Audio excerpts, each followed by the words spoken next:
दुर्गा सप्तशती या ग्रंथाचं चिंतन करण्याचा अल्पबुद्धीप्रमाणे आपण प्रयत्न करत आहोत. आणि या चिंतनासाठी उपस्थित असणारे जगदंबेचे सर्वच भक्त, सर्व श्रोते सज्जन परिवार, सर्वांच्या चरणावर साष्टांग प्रणाम करून चिंतनाला आपण सुरुवात करणार आहोत. खरं तर आज 6वी माळ किंवा तसं तर सप्तमी तिथी आज आहे. सरस्वतीचं पूजन आज केलं जातं. तिथीचा एक क्षय झाल्यामुळे तिथी जरी सप्तमी असली तरी माळ मात्र 6वी आहे. उद्या अष्टमी, जिला महाअष्टमी असं म्हटलं जातं. उद्याचा उपवास ज्यांना संपूर्ण नवरात्राचे उपवास करणं शक्य झालं नसेल त्यांनी उद्याचा उपवास जरूर करावा. एक दिवसाचा उपवास आपण करू शकतो. एक दिवसाचा उपवास करणं शक्य आहे. उद्याचा उपवास जरूर करावा. आणि उद्या कन्यापूजन करावं. काल त्याबद्दल बोलणं झालेलं आहे. कॅमेऱ्याचा काहीतरी प्रॉब्लेम होतोय, असो हरकत नाही. भगवतीचं चिंतन आपण करत आहोत. काया वाचा मन या माध्यमातून भगवतीचं चिंतन करणं महत्वाचं आहे. कारण चिंतने चिंतने तद्रुपदा, भगवंताच्या प्राप्तीचा उपाय जर काही असेल तर तो भगवंताचं सतत सतत चिंतन करणं असं आहे. आणि चिंतन करत असताना एक वेळ अशी येते की आपण स्वतःला विसरून जातो. एक हिंदी वाक्य मला छानसं आठवतं, तुम्ही वाचलं असेल, ऐकलं असेल. प्रभु खोजने से नहीं मिलते, प्रभु खोजने से नहीं मिलते, उनमें खो जाने से मिलते हैं. आपण शोधण्याचा प्रयत्न करतो. शोध घेता घेता ज्या दिवशी आपण स्वतःला हरवून जाऊ त्या दिवशी भगवंत निश्चितपणे सापडेल. देव पहावया गेलो तेथे देवची होऊन ठेवलो. तुकोबाराय देखील सांगतात, भगवंताला पाहायला आपण ज्यावेळेला जातो, पाहायला गेल्यानंतर एक वेळ अशी येते तोपर्यंत आपण त्याला पाहू शकत नाही जोपर्यंत आपण तद्रूप होत नाही. त्याच्याशी एकरूपत्व साधता आलं पाहिजे. आणि चिंतने चिंतने तद्रूपता, भगवंताचं चिंतन करणं हा भगवंतापर्यंत जाण्याचा सर्वात सोपा उपाय आहे. कारण स्तोत्र म्हणत असताना, मंत्र म्हणत असताना आपलं लक्ष विचलित होऊ शकतं. परंतु चिंतन करताना मात्र समोर भगवतीची प्रतिमा असेल आणि आपण तिच्या गुणांचं, तिच्या कार्याचं जर चिंतन करू गेलो, खरं तर शक्ती ही वेगळीच आहे. वेगळी आहे याचा अर्थ असा की ज्या वेळेला विशेष काहीतरी कार्य असेल त्या वेळेला शक्तीचा संबंध येतो. शक्ती स्वरूपीने पाहिला, भगवती राधाराणी जर सोडली आणि बाकीच्या काही जर बोटावर मोजण्या इतक्या जर भगवतीचे काही विग्रह सोडले तर प्रत्येकीच्या हातामध्ये शस्त्रच आहे. आणि सर्वाधिक भुजा असणारी सुद्धा जगदंबाच आहे. प्रत्येक हातामध्ये वेगवेगळं आयुध तिने धारण केलेलं आहे. आणि त्या प्रत्येक आयुधाच्या पाठीमागे विशिष्ट असं कारण सुद्धा आहे. आपण त्याचं चिंतन करणार आहोत. ह्या नवदुर्गा आपण ज्या पाहतो, नवरात्रीमध्ये नवदुर्गांची पूजा केली जाते. प्रथमम शैलपुत्रीचे, द्वितीय ब्रह्मचारिणी वगैरे सर्वांना माहीत आहे. त्यांच्याबद्दल आपण चिंतन करूयातच. त्या ज्या नवदुर्गा आहेत त्या नवदुर्गा प्रत्येकीच्या हातामध्ये असणारे शस्त्र वेगळे आहेत. आणि त्या माध्यमातून तिने केलेला दैत्याचा संहार देखील वेगवेगळा आहे. प्रत्येक दैत्याचा संहार करण्याकरता जे दैत्य देवांना जड झाले ना, देवांना ज्यांना मारता आलं नाही, देव ज्यांना मारू शकले नाहीत, अशांचा वध करण्याकरता भगवतीला रूप धारण करावं लागलं. आणि आपण कालपासून चिंतन करून पाहून आलो, महिषासुराचा वध केलाय. शुंभ आणि निशुंभ यांचा वध करण्याकरता भगवती प्रगट झालेली आहे. आणि ती जशी प्रगट झाली, शुंभ आणि निशुंभ यांचे असणारे काही सेनापती आहेत, त्यांचे काही असणारे शूर सैनिक आहेत, सेनांचे अधिनायक आहेत. आणि हे सर्वजण यांना मारण्याकरता भगवतीने अवतार धारण केले. आणि मग ती वेगवेगळ्या त्या हंसवाहिनी असणारी ब्रह्माणी असेल, वृषभा वाहिनी असणारी माहेश्वरी असेल, मयूर वाहन असणारी कौमारी असेल, गरुड वाहन असणारी हातामध्ये शंख चक्र गदा पद्म असणारी वैष्णवी माता असेल, वाराही असेल, इंद्री असेल, नारसिंही असेल, वेगवेगळ्या रूपांमध्ये वेगवेगळे आयुध आणि वेगवेगळे वाहन धारण करून त्या सगळ्या जणी एकाच वेळेला त्या दैत्यांवरती तुटून पडलेल्या आहेत. आणि त्यांच्यावरती जशा तुटून पडल्या त्यांचा वध करतायत. आणि वध करता करता त्यांच्या समोर आला एक दैत्य ज्याचं नाव आहे रक्तबीज. रक्तबीज नावाचा हा जो रक्तबीज होता ना, एक लक्षात घ्या, कालही मी हा मुद्दा सांगून आलो, आपल्याकडचे दैत्य सुद्धा तपश्चर्या करणारे होते. हा एक विशेष मुद्दा आहे. दैत्याने सुद्धा तपश्चर्या करून शक्ती संपादन केली आणि नंतरच ते बाकीच्या नादाला लागलेत. त्यांचं पूर्वायुष्य तप करण्यामध्ये गेलेलं आहे. नंतर ते उन्मत्त झालेत. याच्यातून दोन गोष्टी आपल्याला दिसून येतात. एकतर शक्ती संपन्नता प्राप्त करायची असेल तर तप हा एकच पर्याय आहे. तपाच्या माध्यमातूनच शक्ती मिळवता येते. आणि दुसरी गोष्ट, तपातून मिळालेली शक्ती सांभाळण्यासाठी जर योग्य सद्गुरूंचं मार्गदर्शन जर नसेल तर तो दैत्य सुद्धा होऊ शकतो. मग तो तपश्चर्या करणारा का असेना, त्याने फार साधना केली याचा अर्थ तो सिद्ध झाला असं मात्र समजू नये. कदाचित तो दैत्य होण्याची देखील शक्यता असते. तपाचा जर अभिमान निर्माण झाला, मिळालेल्या शक्तीचा जर अभिमान निर्माण झाला तर त्याचं दैत्य झाला म्हणून समजा. देव आणि दैत्य मानवाला दोन्ही फार जवळचे आहेत. एकीकडे देव, एकीकडे इकडे पाऊल टाकले की दैत्यांकडे जातोय, इकडे पाऊल टाकले की देवांकडे जातोय. आपण संधी भागावरती उभे आहोत, संधी भागावर. आणि या संधी भागातून मग निर्णय आपल्याला घ्यायचा आहे, कुठे जायचं ते, कुठे जायचं हा निर्णय आपला आहे. आणि तपश्चर्या मी सांगत होतो, मूळ मुद्दा तपश्चर्या. दैत्याने देखील तपश्चर्या केली, या रक्तबीजाने तपश्चर्या केली होती आणि त्यातून त्याने एक वरदान मिळवलेलं होतं की मला कधीच कुणी मारू नये, मी अनंत रूपाने सतत सतत जिवंत असावं. अनंत काळापर्यंत जगण्याची इच्छा त्याच्या मनामध्ये होती. म्हणून त्याने वरदान मागितलं होतं. विचित्र असं असणार त्याचं वरदान. ज्यावेळेला मला मारण्याकरता कुणी येईल आणि माझ्या शरीरातून मारल्यानंतर जे रक्ताचे शिंतोडे उडतील ना, त्या प्रत्येक थेंबातून एक एक रक्तबीज जन्माला यावा. मूळ रक्तबीज जरी मारण्याचा प्रयत्न केला, जेवढे थेंब जमिनीवर पडतील तेवढ्या थेंबांमधून परत एक एक रक्तबीज निर्माण होईल. आणि तसं वरदान मागितलंय. ज्यावेळेला ही जगदंबा त्याला मारण्याचा प्रयत्न करते, वैष्णवी माता त्याला मारण्याकरता आघात करते, त्याच्या अंगातून उडालेले रक्ताचे शिंतोडे जसे जमिनीवर पडले त्यातून परत रक्तबीज निर्माण झाले. ती दैत्यसेना होती ज्यांनी संपवत आणली होती या सगळ्या नवदुर्गांनी, तिथे मात्र रक्तबीज वाढू लागले. जिकडे पाहावे तिकडे रक्तबीज दिसत आहेत, जिकडे पाहावे तिकडे रक्तबीज. आणि त्याच्या प्रत्येक थेंबातून, प्रत्येक थेंबातून परत परत एक एक नवीन रक्तबीज जन्माला येतोय. ही अशी शृंखला अनंत पटीने वाढणारी आहे, त्याला संपवता येत नाही. हा जो रक्तबीज आहे ना, हा रक्तबीज, याला वेगवेगळ्या उपमा दिल्यात बरं का. त्या रक्तबीजाचा वध मग चामुंडेने त्या भगवतीने कसा केला तर तिने कालीला सांगितलं की तुझ्या जिभेचा विस्तार कर, तुझं मुख इतकं मोठं कर. या रक्तबीजाचं वध केल्यानंतर उडणारे जे रक्ताचे थेंब आहेत ना, ते जमिनीवर पडता कामा नयेत. त्याचं तू वरच्यावर शोषून घे, संपवून टाक. तिने विक्राळ मुख केलंय, विस्तीर्ण असं मुख पसरवलंय. आणि विस्तीर्ण मुख पसरवल्यानंतर जसं रक्तबीजावरती आघात केलेत, रक्ताचे थेंब उडालेत, ते सगळं रक्त ती महाकाली प्राशन करते. जमिनीवरती रक्ताचा थेंबही पडला नाही. आणि मग अशा पद्धतीने त्याच्या रक्ताचे थेंब संपवून त्या रक्तबीजाला भगवतीने मारलंय, जगदंबेने त्याचा वध केलाय. हा जो रक्तबीज आहे ना, तो आपल्या अंतःकरणामध्ये असणाऱ्या विचारांचं प्रतीक आहे.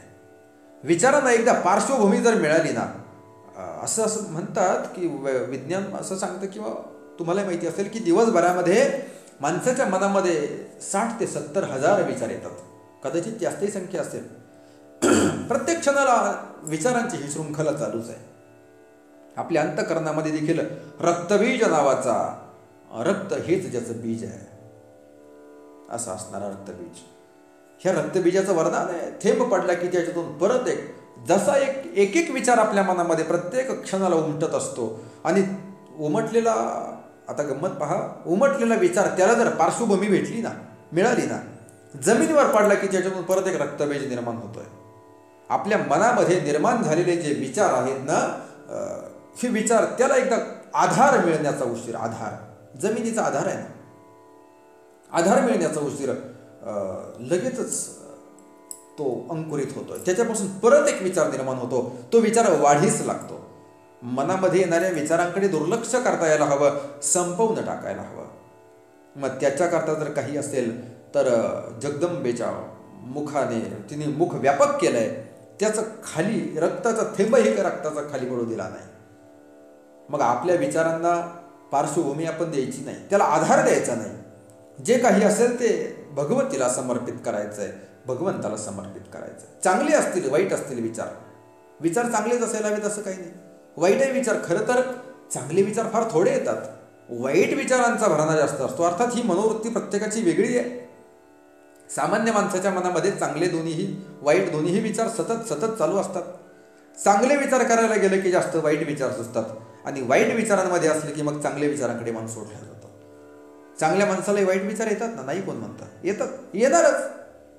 लाटा आहेत त्या मनामध्ये उसळणाऱ्या, मग त्या चांगल्या असतील वाईट असतील त्याचा कोण घेऊन बसणार. त्याच्याबद्दल स्वतःला दोष देण्यामध्ये सुद्धा अर्थ नाही की माझ्या मनामध्ये वाईट विचार का आले. लक्षात घ्या, साधना करत असताना या गोष्टी महत्त्वाच्या आहेत. ज्यावेळेला आपण ध्यानाचा प्रयत्न करतो, जप करण्याचा प्रयत्न करतो, या नवरात्रीमध्ये हे सगळं अनुभवलं असेल आपण सर्वांनी, की ज्यावेळेला आपण ध्यानाला बसतो, जपाला बसतो ना, त्यावेळेला आपल्या मनामध्ये विचारांचा कल्लोळ वाजतो, विचारांची गर्दी होते. आणि ही विचारांची झालेली गर्दी मग जप राहतो एका बाजूला आणि आपण वाटचाल करत जातो दुसऱ्या बाजूला, लक्षातही येत नाही. मनामध्ये येणारे हे जे वाईट विचार आहेत ना, चांगले असतील वाईट असतील, मी तर म्हणतो आधी वाईट विचार यावेत. का? स्वामीजी सांगतात, ज्यावेळेला तुम्ही एखादं गाळाने भरलेलं पिंप धुवायला घेताना, त्यावेळेला त्याच्या तळाशी असणारी जी घाण आहे ना, ती त्या तोटीवाटी आधी बाहेर पडणार आहे. आपण ध्यानाला बसतो म्हणजे काय करतो? अंतःकरण शुद्ध करण्याची एक ती प्रक्रिया आहे. अंतःकरण शुद्ध करत असताना ज्या वेळेला त्या गाळाने भरलेल्या पिंपामध्ये जर आपण स्वच्छ पाणी ओतलं तर काय होईल? पहिल्यांदा गाळाचंच पाणी बाहेर पडेल ना. गाळाचं पाणी बाहेर पडून द्यावं आणि घाण बाहेर पडते म्हणून जर ती तोटी बंद केली तर काय होईल? आतलं पाणी बाहेर पडणार नाही. जोपर्यंत आतलं सगळं खराब बाहेर पडत नाही तोपर्यंत आतमध्ये चांगलं ठेवू शकत नाही. चांगलं ठेवण्याकरता आतली जागा ही स्वच्छ असायला हवी, आणि ती स्वच्छ करण्याकरता आधी बाहेर काढायला हवं जे वाईट आहे, ते जे दुरित आहे, जे वाईट विचार असतील ना ते आधी बाहेर काढायला हवेत. आणि म्हणून ध्यानाला बसल्यानंतर मनामध्ये विचारांची वावटळ निर्माण होते, वाईट विचार घोंगावत जातात. इतके की माणसाला उठून पळावंसं वाटतं, इतके वाईट विचार.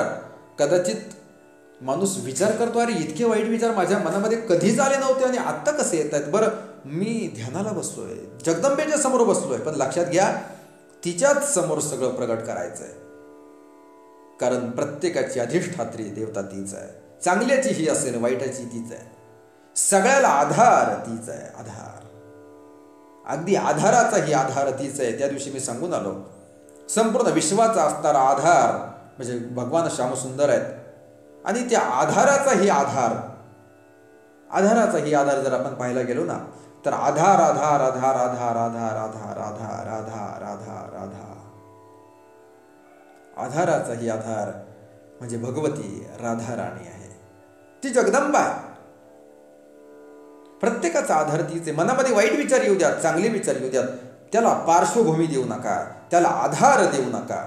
त्याचा आधार भगवतीला बनवा. भगवतीच्या मुखामध्ये सगळं काही स्वाहा करायला सुरुवात करा. चांगलं असेल वाईट मला माहीत नाही, हे तुला चांगलं असेल तूच दिलंय, वाईट आहे तुझंच, तुला तेरा तुझको अर्पण क्या लागे मेरा. माझं काहीच नाही याच्यामध्ये, जे काही आहे ते सगळं तुझंच आहे. माझ्या मनामध्ये वाईट विचार आहेत, मग कोणाला द्यायचे? तू सोडून मला जवळचं आहे कोण? आणि मग तुलाच जर दिले नाही तर मग मी माझ्याजवळ ठेवून तरी काय करू? जे काही असेल, चांगलं असेल मी वाईट असेल, सगळा जसा आहे तसा तुला समर्पण. आणि त्यालाच मग बलिदान म्हटलेलं आहे.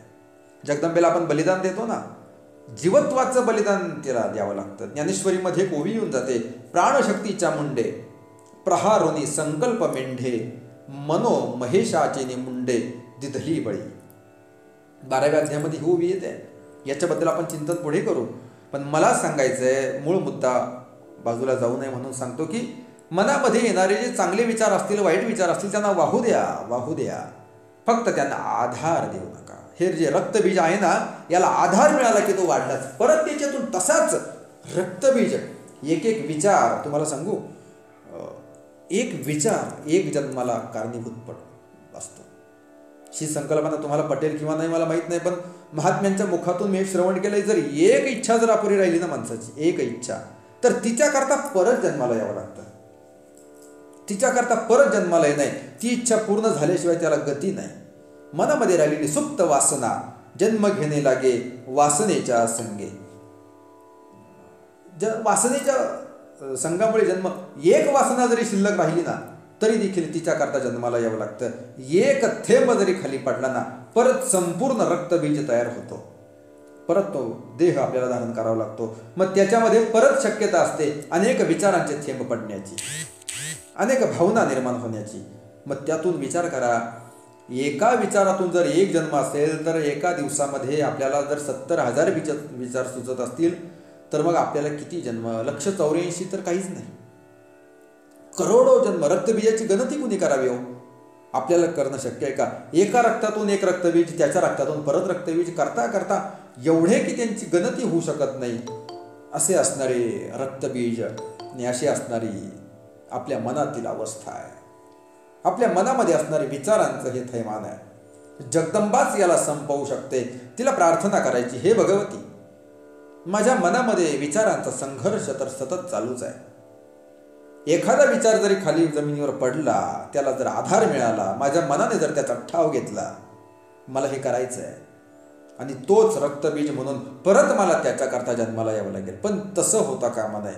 मला संपवून टाक. मला संपव म्हणजे माझ्या विचारांना संपव. माझ्या विचारांना तू संपवून टाक आणि मग ती तयार म्हणजे व्यापक मुख करते, मुखाचा विस्तार करते आणि मग जे काही रक्त पडेल, जे काही विचार येतील ना, ते सगळे तिला समर्पित होतात.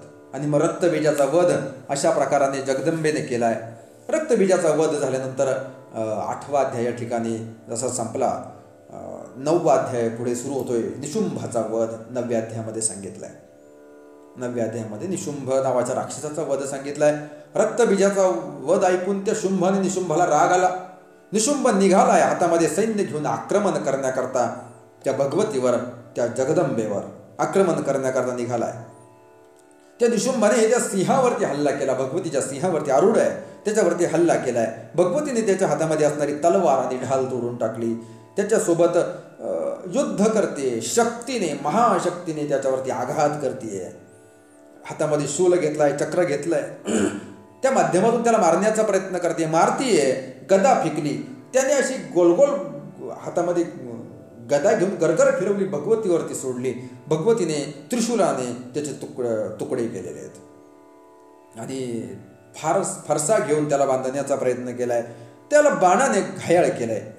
आणि जी कालिका माता जी आहे त्यावेळेला प्रगट झालेली, ती कालीमाता अतिशय प्रचंड क्रोधायमान रूपामध्ये झालेली आहे. अतिशय रागावली. आकाशामध्ये तिने उड्डाण घेतलं आणि उड्डाण घेऊन जोरामध्ये तिने हात आपले आपटले. प्रचंड आवाज झालाय, प्रचंड आवाज झालाय. तिचा राग कोणी आवरू शकत नाही.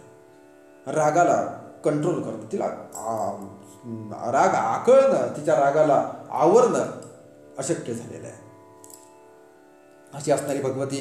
आणि मग प्रचंड आवाज झालाय, बाणांचा वर्षाव तो करतोय. भगवती मात्र विविध आयुधांचा प्रयोग करून त्याच्या प्रत्येक बाणाला प्रत्युत्तर देते. त्याने केलेल्या हल्ल्यावरती प्रतिहल्ला करून त्याला नेस्तनाबूत करण्याचा प्रयत्न करते. त्याला शूलाने मारलं, मूर्छित पडलाय. तो परत जागृत झालाय. त्याने आपल्या 10,000 हातांनी त्या भगवतीला व्यापून टाकण्याचा प्रयत्न केला. परंतु भगवतीने मात्र बाणांनी त्याचे 10,000 हात छाटलेत. ती गदा जी होती ती गदा फेकली आणि तलवारीने, त्याने गदा फेकली, तलवारीने तिने उडवली.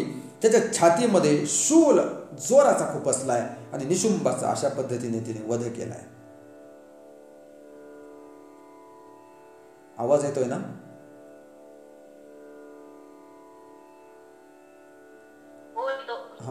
कारण माझ्याकडे जरा नेटवर्कला प्रॉब्लेम येतोय, काही समजायला मार्ग नाही म्हणून म्हटलं ठीक आहे. त्या निशुंभाचा वध केलाय, त्याच्यातून एक पुरुष बाहेर पडलाय, खडगाने त्याचं मस्तक उडवलं, निशुंभला संपवलंय. महाप्रचंड रागवलेली ती काली दैत्यांचं भक्षण करण्याकरता निघालेली आहे. अशी असणारी ती महाप्रचंड काली. 9वा अध्याय त्या ठिकाणी संपलाय. 10व्या अध्यायाला जशी सुरुवात झाली, निशुंभाचा मृत्यू जसा झालाय, निशुंभाच्या मृत्यूमुळे शुंभ क्रोधित झालेला आहे.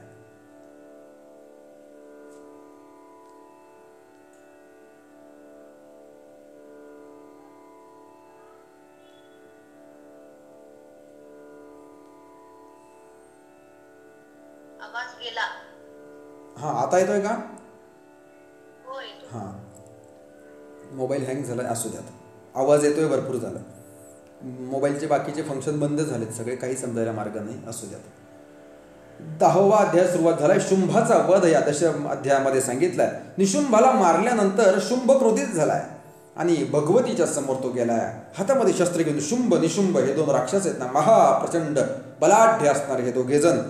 आणि तो तिच्या समोर गेलाय. पाहिलं तर अतिशय सुकोमल, सुकुमार, अतिशय नाजूक अशी असणारी ती भगवती.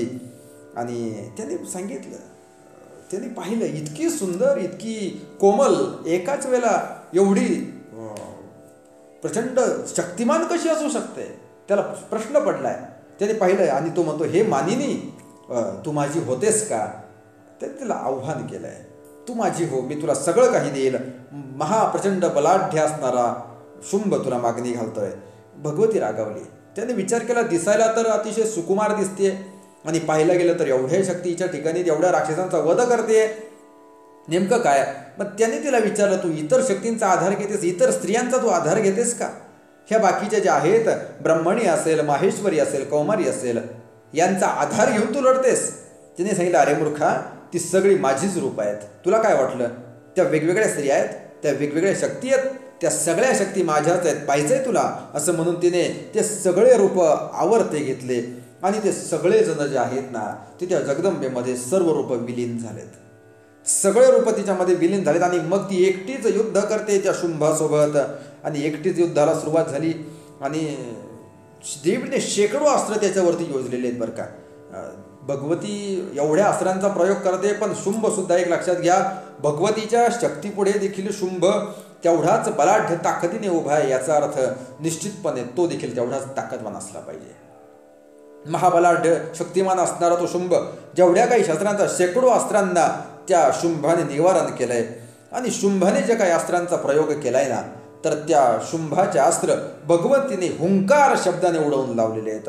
सहस्र बाण त्याने सोडलेत. देवीने त्याचे तर बाण तर उडवून लावलेच, परंतु त्याचं धनुष्य देखील तोडून टाकलं. जसं दैत्याने ती गदा घेतली, गदा फेकली, विस्ताराने वर्णन सगळं आलंय. गदा फेकली, चक्राने तिने त्या गदेचं छेदन केलंय. तो दैत्य ढाल आणि तलवार घेऊन मारण्याकरता आलेला आहे, परंतु भगवतीने मात्र बाणाने त्याला छिन्न भिन्न केलंय. त्याचे सारथी, त्याचे घोडे, त्याचा रथ सगळ्याचा चेंदामेंदा केलाय. देवीवरती तो आघात करू पाहतोय. भगवतीने त्याच्या आघाताचं प्रतिघात केलाय त्याच्यावरती. दोघेही अवकाशामध्ये गेलेत. महाबलाढ्य असं त्यांच्यामध्ये युद्ध माजलंय. बाकीकडे पाहायला गेलं तर सर्वत्र रक्ताचा, मांसाचा चिखल पडलाय, रक्ताचे पाट वाहत आहेत. प्रचंड असं असणारं रणकंदन त्या ठिकाणी माजलंय.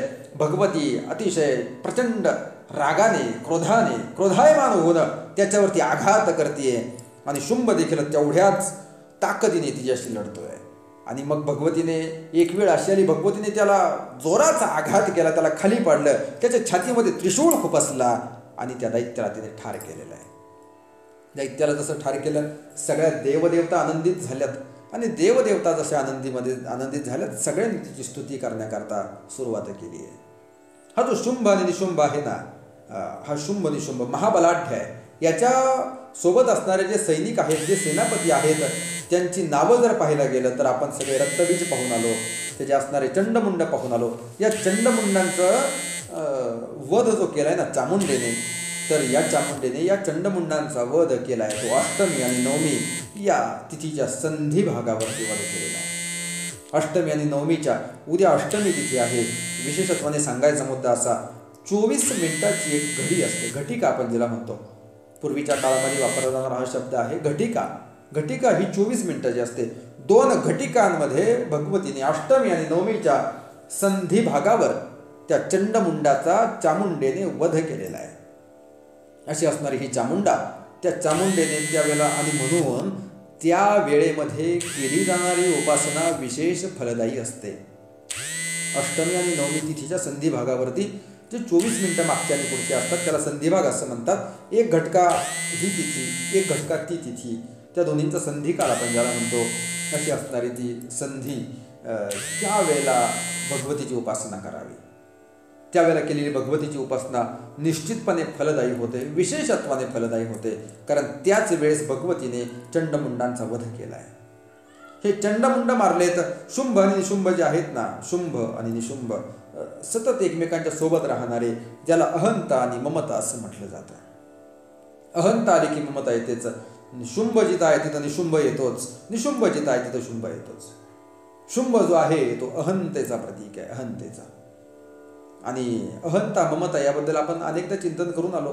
जोपर्यंत अहंता जात नाही तोपर्यंत ममता संपत नाही. आणि ह्या दोन्हींचा वध जर करायचा असेल तोपर्यंत, जोपर्यंत अहंता आहे तोपर्यंत आपण भगवतीशी, त्या भगवंताशी एकरूप होऊ शकत नाही. जोपर्यंत ममता आहे तोपर्यंत भगवतीशी आपण एकरूपता साधू शकत नाही. या दोघांचा वध तिच्याच हातून व्हायला हवा, तिनेच करायला हवा आणि ती करते. आपण जर तिला तशी जर विनवणी केली ना, माझी अहंता संपवून टाक, पण लक्षात घ्या स्वतःचं बलिदान द्यावं लागतं बरं का. बलिदान देणं म्हणजे अहंता संपवणं. माझा जो कोणी मी कोणीतरी आहे हे सगळं तिच्या चरणी समर्पित करणं, स्वतःचं बलिदान देणं. माऊली जसं सांगतात, प्राणशक्ती चामुंडे, प्राणरूपी असणारी जी शक्ती आहे तीच चामुंडा आहे. चामुंडा असणारी जी आहे, आपल्या शरीरामध्ये असणारी जी प्राणशक्ती, जिच्यावरती आपण जिवंत आहोत, जिवंत मनाची खून, आपल्यामधील असणारं चैतन्य, जिला आपण प्राणशक्ती असं म्हणतो, ती प्राणशक्ती ती चामुंडा आहे. मग तिला बळी कोणता द्यायचा आहे? तर तिला बळी द्यायचा आहे प्राणशक्ती चामुंडे प्रहारुनी संकल्प मेंढे. मेंढ्याचा बळी दिला जातो. आता मी बलिप्रथेचा समर्थक अजिबात नाही.